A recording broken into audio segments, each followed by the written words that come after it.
Welcome to Illuminati Silver. We tell you the truth about silver. Today is Saturday the 19th of December 2020, and we're publishing our gold and silver weekly update for the week ending the 18th of December.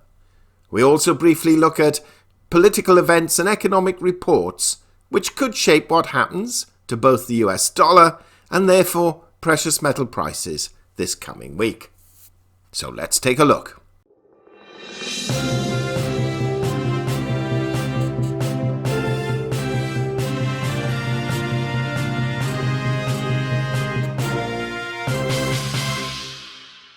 Now, before we report on what happened this past week, a brief shout out to a few particular videos we wish to draw your attention to that we produced recently.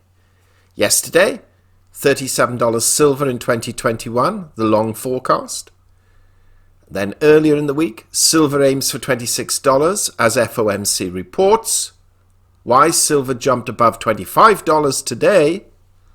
Will silver average $30 an ounce in 2021? Gold price forecast 2021, Goldman Sachs versus Capital Economics.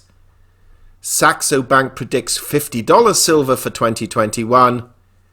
Gold forecast to rise to $2,300 in 2021. And for those with a more bearish bent and inclination, $1,000 gold next, not $5,000 by Harry Dent. And we've placed links to all of these in the description box below. Gold rose $41 last week from $1,840 to $1,881, having hit a high of $1,896 and a low of $1,821, a rise of 2.2%. And whereas the difference between gold's high and low last week, or the previous week, was $51, this past week it extended to $75. In sterling terms, gold finished the week at £1,394. That's up just £2. And in euros, it closed at €1,535. That's up 16 euros or 1%. Silver rose $1.86 from $23.96 to $25.82, having hit a high of $26.14 and a low of $23.72, a rise of 7.8%. And whereas again the previous week the difference between highs and lows were just $1.27, this past week the differential extended to $2.42. In sterling terms, silver closed at £19.12. That's up £1 and 1 penny, or 5.5%. And in euros it closed at 21.06 euros. That's up 1.28 euros, or 6.5%. Clearly, sterling strengthened a little last week. The gold to silver ratio fell from 76.8 to 1 to 72.8 to 1. Quite considerable fall of 4 points. Bitcoin simply exploded last week and closed up $4,917 and just some $724 below its top, and it currently stands at $23,025. Just to think, a few weeks ago it was hovering around $18,000. The Dow Jones closed on Friday at 30,179, down 124 points on the day, but up 133 points on the week. The S&P 500 closed at 3,709, down 13 points on the day, but up 46 points on the week. And the Nasdaq Composite closed at 12,755, down 9 points on the day, but up 378 points on the week.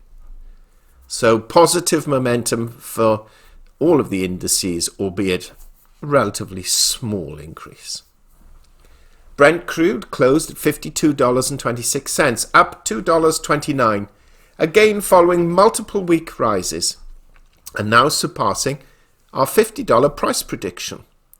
And with the prospect potentially of even higher prices ahead, though we suspect they will be curtailed a little moving forward. WTI crude closed at $49.10, up $2.53 on the week.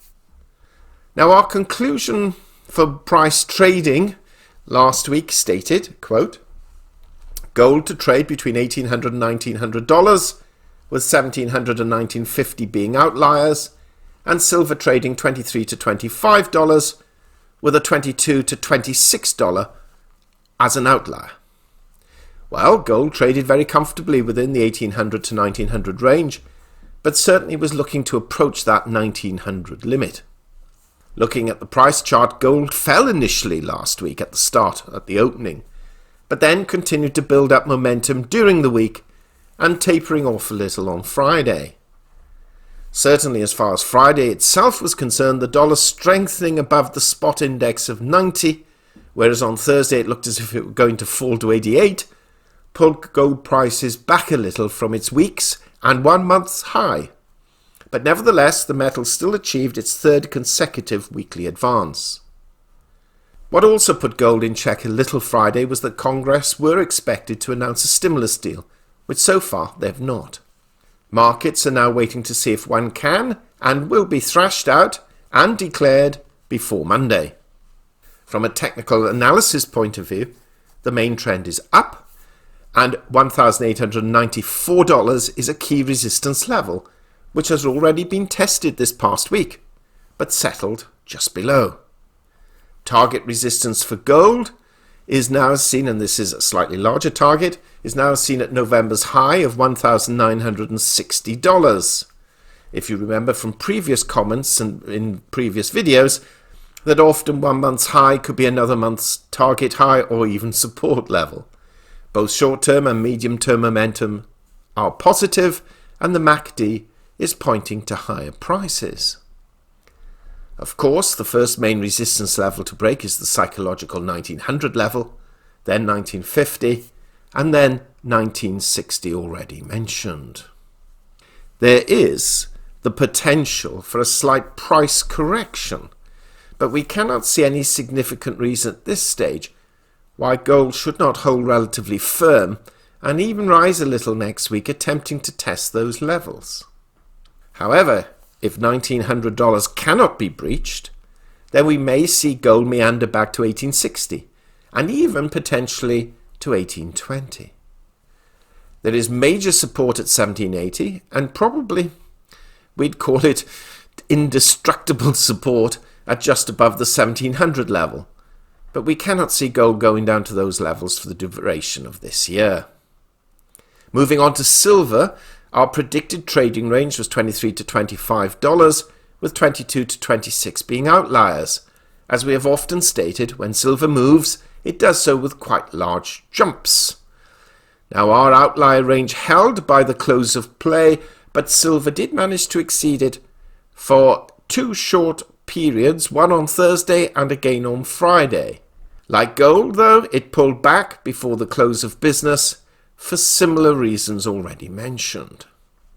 Now, from a technical point of view, there is strong resistance at $28, very strong resistance at $29, though of course silver has to get through past 26, 26.50 and then 27 first.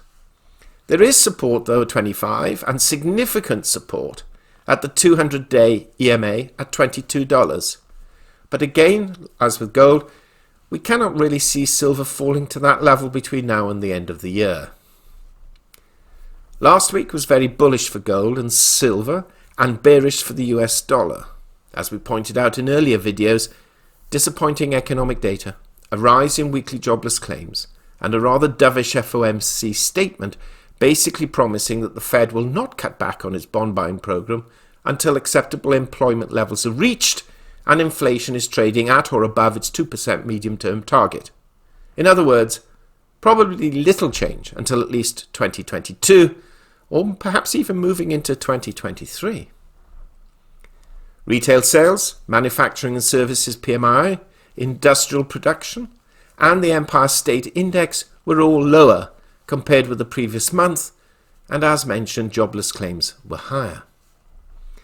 So let's take a brief look at what announcements are being made this coming week. On Monday, the Chicago Fed National Activity Index for November. Tuesday, GDP revision for quarter 3. Consumer Confidence Index for December and existing home sales for November. Wednesday, quite a lot of data. Personal income, consumer spending, core inflation and new home sales all for November, and the Consumer Sentiment Index for December. Then on Thursday, our weekly jobless claims, which will be looked at again ever more closely. Durable goods orders for November and core capital goods orders also for November. And of course, Friday, nothing scheduled because it's Christmas Day. So clearly, Wednesday and Thursday are important days for announcements. That said, with Christmas falling on Friday, the week will be cut short, and quite likely traders will be looking to close a number of positions just before then.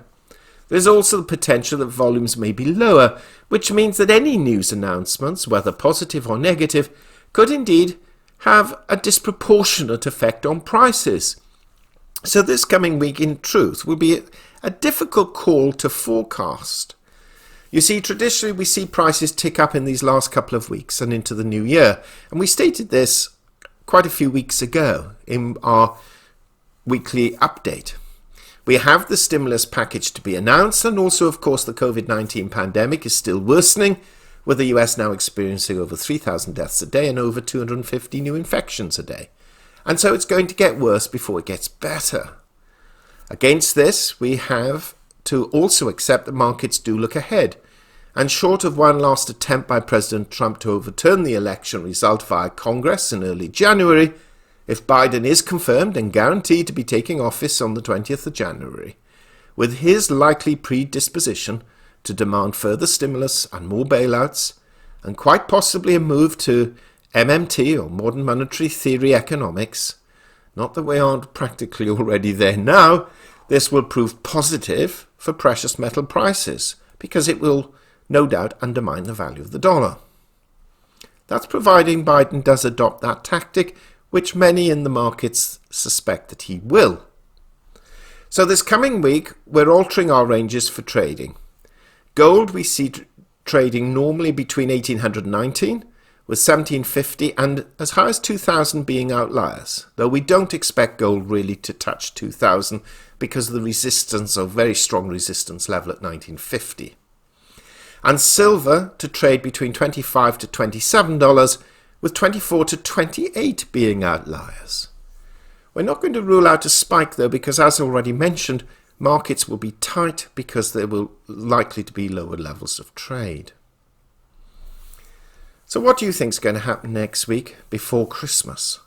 Over the Christmas holidays, we will be providing our forecast for gold and silver prices for 2021 and comparing how we actually performed this year with our forecast for 2020.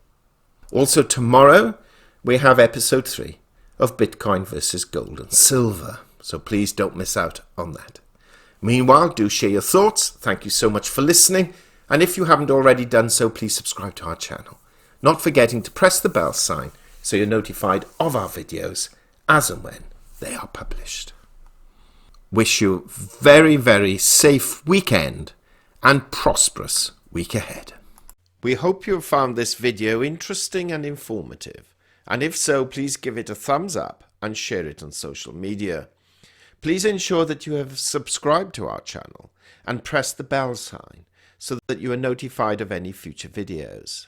Also, kindly visit our website at illuminatisilver.com, and if you haven't already done so, please subscribe either as a free or paying member for regular email updates and offers. Disclaimer. Illuminati Silver owners come from a background of banking, international wealth management and economics. Having now retired from these worlds, we are not qualified to give investment advice. Therefore, this and other productions must not be deemed to be giving such advice and merely represent the personal views of its owners.